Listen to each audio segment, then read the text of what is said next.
بسم اللہ الرحمن الرحیم۔ عید الاضحیٰ کا پروقار موقع ہے۔ سب کے ذہنوں میں قربانی کا تصور ہوگا۔ کچھ لوگوں نے قربانی کے جانور گھر میں لے آئے ہوں گے، کچھ لوگ سوچ رہے ہوں گے لے کے آنے کے لیے۔ آج کی جو ویڈیو ہے وہ خصوصی طور پر قربانی کے مسائل کے اوپر ہے۔ انشاءاللہ یہ ویڈیو آپ کے لیے معلوماتی رہے گی۔ اس ویڈیو میں قرآن و سنت کی روشنی میں قربانی کے مسائل کو کور کرنے کی کوشش کی جائے گی۔ سب سے پہلے ہم قرآن کی روشنی میں دیکھ لیتے ہیں کہ قرآن مجید میں قربانی کا ذکر کس طرح سے آیا ہے اور وہ کون سے خاص جانور ہیں جو کہ قربانی کے لیے استعمال کیے جا سکتے ہیں، کیونکہ ہر حلال جانور جو ہے وہ قربانی کے لیے استعمال کرنا جائز نہیں ہے۔ کچھ مخصوص جانور ہیں جن کی قربانی کی جا سکتی ہے۔ تو آج کی ویڈیو میں انشاءاللہ ان مخصوص جانوروں کی قسم پر بھی بات ہوگی اور ان کے مسائل پر بھی بات ہوگی۔ سورہ الحج میں ہے وَلِكُلِّ أُمَّةٍ جَعَلْنَا مَنْسَاكًا لِيَذْكُرُوا اسْمَ اللَّهِ عَلَى مَا رَزَقَهُمْ مِنْ بَهِيمَاتِ الْأَنْعَامِ، اور ہم نے ہر امت کے لیے اس غرض سے قربانی کرنا مقرر کیا تھا کہ وہ ان چوپایوں کی قسم کے مخصوص جانوروں کو قربانی کرتے وقت اللہ کا نام لیا کریں جو اللہ نے ان کو عطا کیے تھے۔ اب اس آیت میں لفظ استعمال ہوا ہے بہیمات الانعام، یعنی جانوروں کی قسم۔ اب بہیمات ہی ایسے جانوروں کو کہتے ہیں جو چار ٹانگوں والے ہوں، جیسا کہ گائے ہے، بھینس ہے اور بھیڑ ہے، بکری ہے، بکرا ہے، دمبا ہے۔ تو یہ وہ جانور ہیں جو کہ قربانی کے لیے استعمال کیے جا سکتے ہیں، جن کو قربان کیا جا سکتا ہے، جو کہ قرآن مجید میں ان مخصوص اقسام کا ذکر کیا گیا ہے۔ ہاں، قرآن مجید میں یہ واضح طور پر ذکر موجود نہیں ہے کہ وہ کون سے جانور ہوں۔ ان کی تشریح ہمیں احادیث مبارکہ سے ملتی ہے۔ وہ کون سے جانور ہیں جو کہ قربانی کے لیے استعمال کیے جا سکتے ہیں یا ان کی قربانی کی جا سکتی ہے؟ جیسا کہ میں نے پہلے اس بات کی تصریح کی ہے کہ مخصوص جانور ہیں جن کی قربانی کرنے کا حکم ہے۔ تمام حلال جانوروں کی قربانی کرنا جائز نہیں، تمام حلال جانوروں کی قربانی نہیں کی جا سکتی۔ قربانی صرف گائے کی، بچڑے کی، بھیڑ کی، اونٹ کی اور دمبے کی۔ اب ان سب میں نر اور مادہ کو اگر ہم لیں تو یہ ٹوٹل 8 بن جاتے ہیں۔ قربانی کے مسائل میں سب سے پہلے جو ہمارے سامنے سوال آتا ہے وہ یہ ہے کہ قربانی نماز سے پہلے کی جائے، یعنی عید کی نماز سے پہلے کی جائے یا عید کی نماز کے بعد۔ بخاری شریف میں حدیث مبارکہ ہے، صحیح سٹیٹس کے ساتھ حدیث ہے، حدیث نمبر 983۔ نبی کریم صلی اللہ علیہ وسلم نے بقر عید کے دن نماز کے بعد خطبہ دیا اور فرمایا کہ جس نے ہماری طرح کی نماز پڑھی اور ہماری طرح کی قربانی کی اس کی قربانی درست ہوئی، لیکن جس نے نماز سے پہلے قربانی کی تو وہ ذبیحہ صرف گوشت کھانے کے لیے ہوگا۔ اس پر ابو ہریرہ بن نیار نے عرض کیا کہ یا رسول اللہ، قسم اللہ کی میں نے تو نماز کے لیے آنے سے پہلے قربانی کر لی۔ میں نے یہ سمجھا کہ آج کا دن کھانے پینے کا دن ہے، اسی لیے میں نے جلدی کی اور خود بھی کھایا، گھر والوں کو اور پڑوسیوں کو بھی کھلایا۔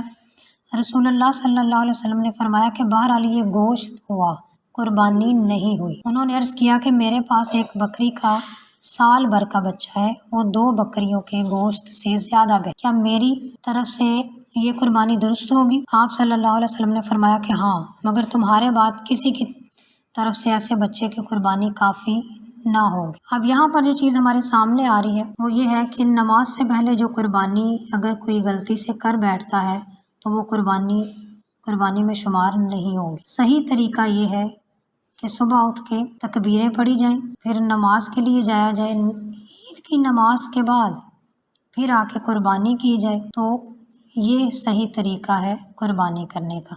آگے جو مسئلہ بیان ہے وہ یہ ہے 1 سال کا بچہ جس کی قربانی کا آپ نے حکم دیا، یعنی کس صورت میں حکم دیا؟ مجبوری کی صورت میں، مجبوری کی حالت میں اللہ کے نبی نے اجازت دی کہ سال بھر کا جو بچہ ہے اس کی بھی قربانی ہو سکتی ہے، مگر بشرطے کہ مجبوری کی حالت، ادروائز 1 سال کا جو بچہ ہے، 1 سال کا جو جانور ہے اس کی قربانی کی اجازت نہیں ہے، مگر اضطراری حالت میں اگر آپ کو جانور نہیں ملتا اور مجبوری کی حالت میں آپ کے پاس سال بھر کا کوئی بکری ہے، بکرا ہے، تو آپ اس کو ذبح کر سکتے ہیں، اس کی قربانی کر سکتے ہیں، لیکن بلا وجہ نہیں۔ مسلم میں حدیث مبارکہ ہے کہ مسنہ ہی ذبح کرو، الا یہ کہ تم پر تنگی ہو تو بھیڑ کا کھیرا ذبح کر لو۔ کھیرا یعنی 1 سال کا بچہ۔ اب یہاں پر جو لفظ استعمال ہوا ہے مسنہ کا، اس کا کیا معنی ہے؟ مسنہ ان جانوروں کو کہا جاتا ہے جن کا پہلے میں نے ذکر کیا ہے کہ 4 ٹانگوں والے جانور، اور ان کی عمر کیا ہے، یہاں میں عمر بتا دیتی ہوں۔ اونٹوں میں دوندا یعنی جس کے دانت ہوں، عمر کے 5ویں سال میں ہو، گائے میں جو دوندا ہے عمر کے 3 سال میں ہو، اور بکری میں جو دوندا ہے عمر کے 2 سال میں ہو۔ اور جس کو کھیرا کہا گیا ہے وہ بھیڑ کا وہ بچہ ہوتا ہے جو 1 سال کا ہو اور دوندا نہ ہو۔ لہٰذا اونٹ، گائے اور بکری میں دوندے سے کم عمر والے جانور کی قربانی جائز نہیں ہے، جو میجورٹی فقہائے کرام اس حوالے سے یہی لکھتے ہیں۔ لہٰذا 1 سال کا جو جانور ہے اس کی بھی قربانی کی جا سکتی ہے، لیکن مجبوری کی حالت میں، اضطراری حالت میں۔ وہ حالتیں کون سی ہیں؟ وہ حالتیں یہ ہیں کہ آپ منڈی میں جائیں اور آپ کو بکرا نہ ملے، آپ کو جانور نہ ملے۔ دوسری حالت یہ ہے کہ آپ کے پاس آپ اتنی استطاعت ہی نہیں رکھتے ہیں۔ یہاں پر بیان کی گئی ہے اضطراری حالت، جیسا کہ حدیث میں بیان ہوا ہے کہ اضطراری حالت میں 1 سال کے بچے کی قربانی جائز ہے، 1 سال کے جانور جو ہے اس کی قربانی کی جا سکتی ہے جبکہ وہ دوندا نہ ہو۔ اب 1 سال کا جو بچہ ہے، بھیڑ کا وہ بچہ ہوتا ہے جس کا یعنی وہ دوندا نہیں ہوتا ہے 1 سال میں، تو بھیڑ کا بچہ اس کو کیا جا سکتا ہے۔ لیکن میں اس چیز کو پروموٹ نہیں کر رہی، میں صرف یہ وضاحت کرنا چاہ رہی ہوں کہ اضطراری حالت میں آپ کے لیے یہ آپشن ہے کہ آپ 1 سال کا جو بچہ ہے اس کی قربانی کر سکتے ہیں۔ قربانی کی دیگر مسائل کی طرف آتے ہیں، جیسا کہ حاملہ جو جانور ہے اس کی قربانی کے حوالے سے کیا حکم ہے، علماء کیا کہتے ہیں۔ اس حوالے سے مائنر سا اختلاف ہے۔ حضرت ابو سعید خدری رضی اللہ تعالیٰ عنہ سے روایت ہے کہ حضور صلی اللہ علیہ وسلم سے انہوں نے پیٹ کے بچے کے بارے میں دریافت کیا تو آپ نے فرمایا اگر تم چاہو تو اسے کھا لو، اور اسے مسدد کہتے ہیں کہ ہم نے کہا کہ ہم گائے اونٹنی ذبح کرتے ہیں تو ہم اس کے پیٹ میں بچہ پاتے ہیں، کیا ہم اسے پھینک دیں یا اسے کھا لیں؟ تو اس پر آپ نے فرمایا اگر تم چاہو اسے کھا لو، کیونکہ اس کا ذبح اس کی ماں کا ذبح کرنا ہی ہے۔ لہٰذا یہاں پر یہ چیز واضح ہو گئی کہ حاملہ جو جانور ہے اس کی قربانی کرنا بھی جائز ہے، لیکن وہ حاملہ جو کہ ابھی کچھ مہینوں کا حمل ہو، کچھ دنوں کا حمل ہو، اس کی قربانی جائز ہے۔ اس کی قربانی جائز نہیں ہے جو کہ جس کی مدت پوری ہو چکی ہو اور ابھی اس کی ڈیلیوری کا ٹائم آ چکا ہو۔ مثال کے طور پہ ایسا حاملہ جانور جو کہ 3-4 دن بعد اس کی ڈیلیوری ہو، بچے کی پیدائش کا وقت ہو، یا 10 دن یا 15 دن یا 20 دن، تو ایسے جانور کی قربانی جائز نہیں ہے۔ یعنی وہ حاملہ جو بھی محسوس نہیں ہو رہا، اس حاملہ جانور کی قربانی جائز ہے۔ اس کی جائز نہیں ہے جو کہ جس کی پیدائش بہت قریب آ چکی ہو۔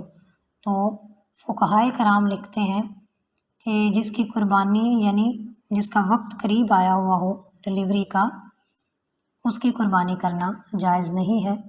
جو کہ یعنی فریش جو جانور ہے، ابھی وہ حاملہ کے انیشیل پروسیس میں ہے، ابتدائی مراحل میں ہے، اس کی قربانی کی جا سکتی ہے۔ اور اگر قربانی کر لی جائے اور جو بچہ اس میں سے نکلتا ہے، اگر وہ مرا ہوا نکلا ہے تو اسے پھینک دیا جائے، اور اگر وہ زندہ نکلتا ہے تو اس کو بھی ڈیفینیٹلی تکبیر ڈال دی جائے۔ تو تکبیر ڈال کے اس کو کھایا بھی جا سکتا ہے، نہیں اگر کوئی کھانا چاہتا تو اس کو پھینک بھی دیتے ہیں لوگ۔ اب ہم دیکھتے ہیں کہ جانور تو متعین ہو گئے کہ ان جانوروں کی قربانی جائز ہے اور کس کس طرح سے جائز ہے۔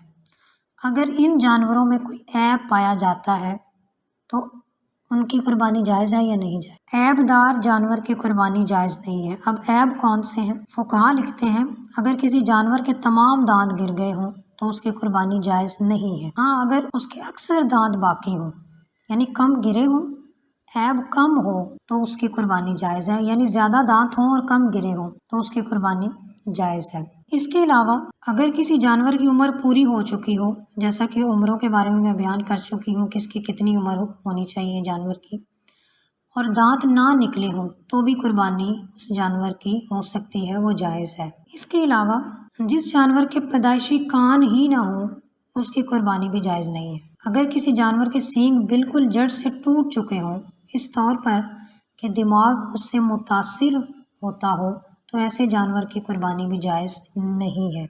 ہاں، اگر معمولی سے ٹوٹے ہوئے ہوں یا سرے سے سینگ ہی نہ ہو، جیسے اونٹ وہ بلا کراہت جائز ہے، تو اسی طرح گائے بکری وغیرہ کے اگر پیدائشی سینگ نہ ہو تو اس کی قربانی بھی جائز ہے۔ یعنی اگر عیب کم ہے قربانی کے جانور میں تو اس کی قربانی جائز ہے، اگر عیب زیادہ ہے، کثرت کے ساتھ ہے، تو پھر اس جانور کی قربانی جائز نہیں ہے۔ مثلا خارش زدہ جانور، یعنی اس قدر اس کو خارش ہو کہ وہ کمزور ہو چکا ہو، تو ایسے جانور کی قربانی جائز نہیں ہے۔ اگر کسی کے پاس اتنی ملکیت ہے، اس کی جائیداد ہے، وہ اتنی استطاعت رکھتا ہے اور اس کو پتہ چل گیا ہے کہ میرا جو جانور ہے اس میں عیب ہے اور کثرت کے ساتھ عیب ہے، تو اس کو چاہیے کہ وہ دوسری قربانی کا جانور جا کے خرید لے، اور اگر کوئی استطاعت نہیں رکھتا تو اس کے لیے وہی قربانی وہ کر سکتا ہے، کیونکہ اضطراری حالت میں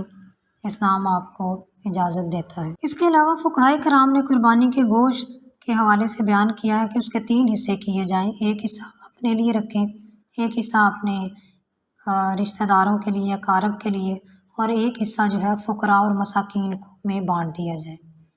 یعنی یہاں پر ایک ہمیں مساوات دیکھنے کو ملتی ہے اسلام کی، کہ 3 حصے جو ہیں وہ ایک مساوی طور پر کرنے کا حکم۔ قربانی چونکہ سنت موقدہ ہے اور تقرب الہی کا ذریعہ ہے، اس لیے جو قربانی کر سکتا ہے یعنی صاحب استطاعت ہے اسے ضرور قربانی کرنی چاہیے اور اس کے لیے واجب بھی ہے۔ لیکن اگر کوئی اس کی طاقت نہیں رکھتا تو وہ قربانی چھوڑ بھی سکتا ہے، اس کے لیے کوئی گناہ نہیں، کیونکہ یہ تو سنت ہے، فرض میں نہیں آتی ہے۔ اور اگر انسان استطاعت رکھتا ہے تو پھر اس کے لیے یہ واجب ہے، اس کو قربانی کرنا ہوگی۔ قربانی واجب ہونے کا نصاب کیا ہے؟ یعنی انسان کے پاس کتنی ملکیت ہونی چاہیے یا کتنے اس کے پاس پیسے ہونے چاہیے یا اس کے پاس جائیداد ہو، کتنی مالیت کی ہو، تو اس پر قربانی واجب ہے۔ بنیادی طور پر قربانی واجب ہونے کا نصاب بھی وہی ہے جو صدقہ فطر کے واجب ہونے کا نصاب، یعنی عاقل بالغ مسلمان مرد یا عورت جو ہے وہ قربانی کرنے کے اہل ہیں۔ اب نصاب کیا ہے؟ وہی جو صدقہ فطر میں آتا ہے کہ اپنے اخراجات نکال کے ضرورت سے زائد اتنا مال یا سامان موجود ہو جس کی قیمت 52.5 تولہ چاندی کے برابر ہو یا اس سے زیادہ ہو، تو اس کے لیے قربانی واجب ہے۔ تو یہ ہو گیا قربانی کا نصاب۔ اگر اس حوالے سے کوئی خود دیکھنا چاہ رہا ہے انسان کے قربانی کے حوالے سے کیا مسائل ہیں، تو وہ فقہ کی مختلف کتابوں کو پڑھ سکتے ہیں، جیسے فتاوی قاضی خان ہے، فتاوی ہندیہ ہے، اور اس کے علاوہ رد المختار ہے۔ تو ان کتابوں سے آپ قربانی کے مسائل کو خود بھی پڑھ سکتے ہیں، کیونکہ ایک مسلمان کے لیے ضروری ہے کہ اس اپنے مذہب سے متعلقہ ضروری چیزوں کا علم ہونا چاہیے۔